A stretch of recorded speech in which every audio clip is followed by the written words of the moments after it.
و جدا فضای আমি মনে করি যারা মধ্যপ্রাচ্যে শান্তি চায় বলে দাবি করে তারাই এখানে এত দ্বন্দ্ব, যুদ্ধ এবং উত্তেজনা সৃষ্টি করেছে। که این درگیری‌ها و جنگ‌ها و نگرانی‌ها আমি و আমেরিকা এবং دشمنی‌ها কিছু و اینا ইউরোপীয় رو দেশের وجود কথা বলছি। میاره আমি নিঃসন্দেহে اساس বলতে পারি مشکل এই ناشی সংঘাত, যুদ্ধ از পুরোপুরি حضور শেষ হয়ে যাবে যদি همون জায়নবাদীরা کسانی এই است অঞ্চল که থেকে دم সরে از যায়।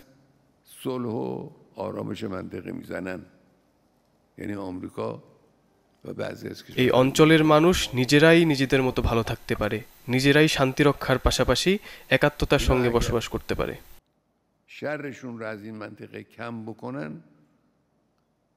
بدون شک این درگیری ها، این جنگ ها، این برخوردها به کلی از بین خواهد رفت و کشورهای منطقه میتونن خودشون رو اداره کنن، منطقهشون رو اداره کنن.